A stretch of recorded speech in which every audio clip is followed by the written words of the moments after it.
quiser.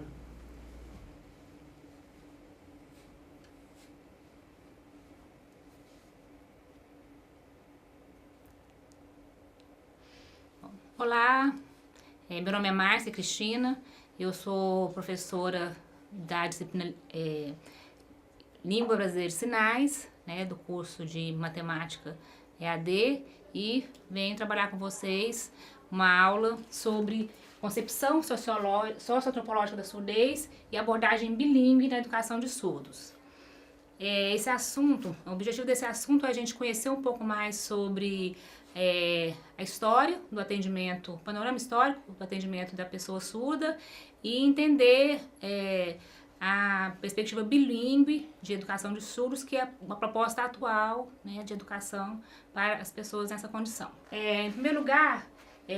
eu cito Scliar, Quadros e Sá, que eles defendem a concepção de que a surdez é entendida como uma diferença cultural e linguística, que abrange a significação política de modo a ser construída histórica e socialmente. Então, essa perspectiva vai ser conceituada como uma visão socioantropológica, porque ela vai abordar um paradigma social, cultural e antropológico da surdez, que traz algumas reflexões acerca do conceito de bilíngue e bicultural. Isso quer dizer o seguinte, que essa abordagem, ela discute que existe dentro, né, do grupo de surdos uma organização de uma cultura surda diferente da cultura ouvinte, e essa cultura ela é marcada, né, por vários elementos culturais, inclusive a linguagem, né, que é diferenciada, a língua dos sinais, né, de surdos é diferenciada da linguagem dos ouvintes, e em função disso, né, a gente vai tratar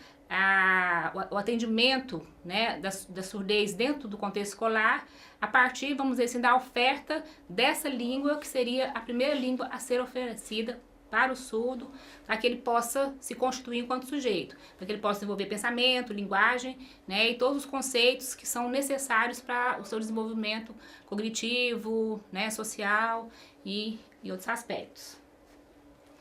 Para a gente poder entender, né, na onde surgiu essa perspectiva, a gente vai tentar traçar um panorama histórico, né, tentando mostrar para vocês, né, como que a gente pode compreender, né, essa perspectiva. Sachs, em 2000, ele vai tomar como marco da primeira produção do atendimento escolar do surdo um livro chamado Reduction de Letras e Arte para Ensinar a Hablar nos Mudos. Então, isso é em 1620. O que mostra isso? Mostra que essa preocupação em oferecer atendimento escolar para o surdo não é uma coisa recente, né? Desde 1620 já existe uma preocupação em relação a isso, e nesse momento a preocupação de ensinar os surdos é porque os surdos que faziam parte das classes, né, mais abastadas precisavam, vamos dizer assim, de ter algum tipo de conhecimento, conhecimento cultural, acadêmico, né, para poder acessar aos bens da família. Então, essa preocupação surgiu nesse período aí, com essa função, né, de fornecer, né, um nível de educação básica para os surdos de uma classe social mais abastada, receber, né, os títulos e as heranças que lhe conferiam. Um pouco mais adiante, em 1750,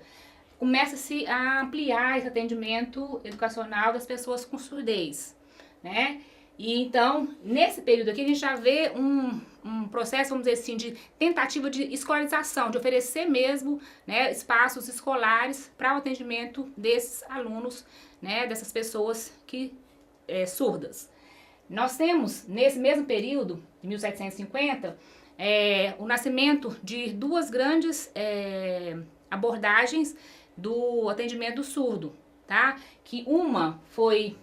criada, né, pensada, elaborada por Lepé, Charles Michel Lepé, que é um francês, e a concepção dele era uma concepção gestualista, tá? Então ele acreditava que a possibilidade, né, de ensinar, né, os surdos, desenvolver pensamento, linguagem, estava associada ao desenvolvimento de línguas gestuais, né, que a gente pode pensar hoje, né, que se desenvolveu a questão das línguas de sinais. E nós temos o Samuel Heineken, na Alemanha, mais ou menos no mesmo período, que organiza, né, constrói uma abordagem oralista, né? Então, para ele,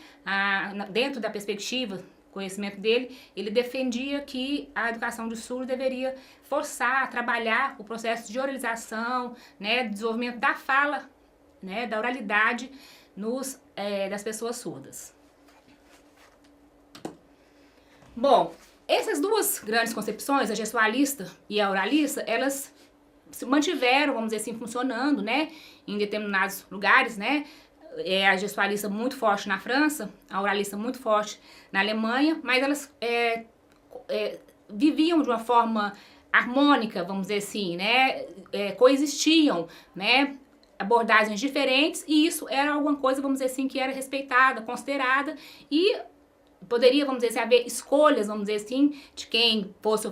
procurar um atendimento para o seu filho ou para alguém da família surdo, né? Escolher, vamos dizer assim, uma abordagem oralista ou uma abordagem gestualista. Porém, né, um pouquinho mais à frente, em 1880, houve um segundo congresso internacional de surdo-mudez, né, em Milão, lá na Itália. E o que aconteceu nesse congresso, né? Ele mudou totalmente os rumos do atendimento escolar de surdos, porque esse evento ele foi organizado por uma maioria de profissionais que defendiam a tendência oralista, né? E em função de terem essa força, né, dentro desse evento, eles conseguiram aprovar, né, a perspectiva oralista para toda a educação de surdos. Então, priorizou-se, né, a questão da oralidade e se começou a excluir, né, os gestos, né, e os professores surdos do contexto da educação de surdos, tá? Então, na realidade, ele marca o final dessa convivência tolerada entre a perspectiva gestualista e oralista, né? E é importante a gente frisar que essa tendência oralista da educação de surdos, ela durou por praticamente 100 anos, né? A gente vai ver na continuação da aula, mas então de 1880 até 1980, né, se predominou, né, o atendimento oralista na educação de surdos. Então, na década de 1960, como eu estava falando, né, do Congresso de Milão, como foi comentado que ficamos 100 anos, vamos dizer assim, nessa perspectiva da oralidade, só a partir de 1960 se começou a se discutir e ressurgir a preocupação sobre os estudos sobre a língua de sinais que eram empregados na comunidade surda, né? Por que isso aconteceu? Porque mesmo havendo esse período, vamos dizer assim, de domínio da oralidade na educação de surdos, e mesmo os surdos dentro das escolas serem impedidos, né, de usar os sinais, né, de usar o gestual, eles continuaram utilizando sinais, mesmo que escondidos, e essa língua permaneceu. E permaneceu forte a ponto de, né, já em 1960, se pensar e se discutir a necessidade, vamos dizer assim, de rever essa proposta de educação de surdos e começar a dar mais visibilidade, né, mais importância à perspectiva de sinais. A partir dessa discussão, começou a se pensar, né, a partir do momento que se estuda a língua de sinais, que a gente consegue, a partir, vamos dizer assim, de estudos linguísticos, entender que a Libras, né, a língua brasileira de sinais, ela é uma língua com todos os requisitos próprios de uma linguagem, de um idioma, então ela ganha o status de idioma e acaba, sim, sendo elevada ao status de língua e de primeira língua a ser ofertada para o surdo. Então, a partir dessa concepção, a gente percebe, vamos dizer assim, que é necessário que a escola onde exista pessoas surdas, né, tenha no seu currículo incluído a disciplina de língua de sinais para que a gente possa efetivamente fazer a inclusão desses alunos. E aí, então, acaba influenciando de forma muito determinante essa orientação da educação bilíngue que nós temos hoje atualmente nas escolas. Bom, A proposta bilíngue para as pessoas com surdez vai ter seu marco, né, na Lei 10.436, de 24 de abril de 2002, e ela que vai dispor sobre a língua de sinais e dar providências, né? É importante frisar que no parágrafo único dela, ele vai reconhecer, né, como eu havia falado antes, a língua, reconhecer como meio legal de comunicação e expressão a língua brasileira de sinais, Libras e outros recursos de expressão a elas associados. Então, e continuando aí também na lei, ela coloca que a língua de sinais seria considerada a primeira língua do surdo, né, e a segunda do ouvinte no contexto brasileiro. Né? Então, isso é uma coisa assim, a gente sabe que nem sempre a questão legal, né, transfere ou se reorganiza em prática, mas no caso dessa lei de Libras, isso aconteceu de uma forma muito interessante, né? Porque nós temos essa lei de 2002 que dispõe, né, a língua de sinais como a primeira língua dos surdos no Brasil, e a gente vai observar vários desdobramentos, né, práticos, inclusive muito influenciados, né, na formação de professores na escola devido a essa legislação. Ainda em seu parágrafo único, a lei conceitua Libras como uma forma de comunicação e expressão em um sistema linguístico de natureza visoespacial, com estrutura gramatical própria, que transmite ideias e fatos oriundos de comunidades de pessoas surdas no Brasil. Então aqui também é a lei, né, reforçando a questão de a Libras ter o status de idioma, né, e isso em função de todos os estudos linguísticos que foram feitos antes, vamos dizer assim, dela chegar, vamos dizer assim, a se tornar uma lei, né? Nós temos na sequência um decreto de número 5.026 de 2005, tá certo? Que tem uma relação com a lei, né? E que vai considerar que o surdo compreende e interage com o mundo por meio de experiências visuais, manifestando sua cultura principalmente pelo uso da Libras. E a partir desse decreto,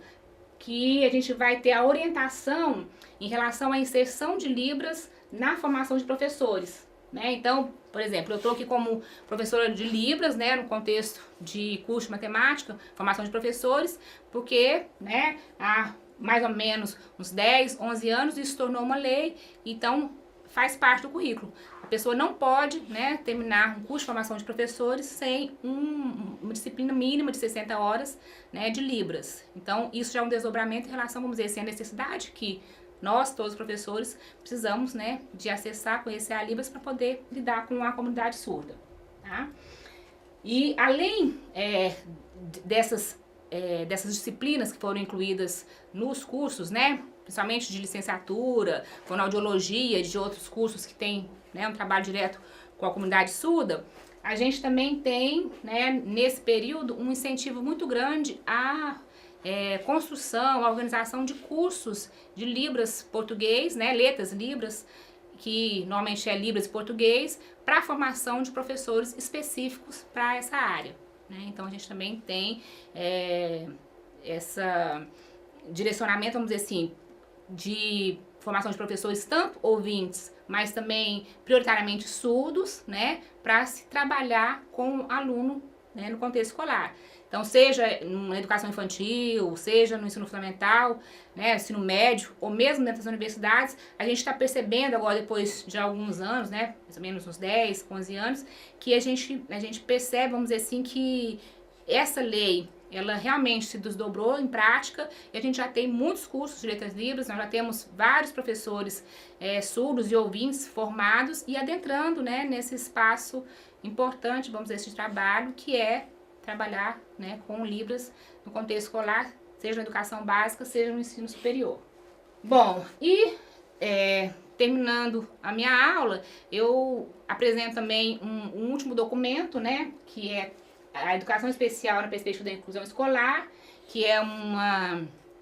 coleção, né, que foi elaborada a partir desse conceito aí, para orientar o trabalho de professores dentro do atendimento educacional especializado. Então são 10 fascículos, né, cada fascículo vai tratar de uma das áreas da educação especial, e o fascículo 4 é o fascículo que vai trabalhar a abordagem bilíngue na escolarização de surdos, né? E esse documento ele vai orientar o trabalho que deve ser feito na escola. No caso específico aí do AE, seria dentro do contexto da educação básica, então engloba educação infantil, né, ensino fundamental e ensino médio, onde ele vai trazer as orientações de como trabalhar o aluno, os conteúdos e as práticas que têm que ser feitas com o aluno surdo, tanto no ambiente da sala de aula regular comum, como também no ambiente do AE, que é o atendimento especializado, que é feito no contraturno e onde esse aluno vai receber um ensino de Libras, vai receber um acréscimo, um aprofundamento dos conceitos, né, que são trabalhados na sala regular através de um professor fluente, né, em Libras e que possa, vamos dizer assim, fazer esse trabalho. Né? Então, é importante a gente pensar, vamos dizer assim, que a gente já tem toda uma organização, vamos dizer assim, legal, e eu também vejo uma organização em termos de políticas públicas e de organização, vamos dizer assim, das escolas para o atendimento, né, a essas necessidades, a isso que está sendo posto pelas leis. Tem muito ainda a ser feito, né, mas eu acredito assim que em função do movimento surdo, e que é um movimento forte no Brasil e que força mesmo, vamos dizer assim, que as coisas estejam acontecendo, né, a gente vê uma mudança bem significativa e eu acredito assim que tende muito a melhorar nos próximos anos. E é isso, muito obrigado e espero que vocês gostem do conteúdo da aula.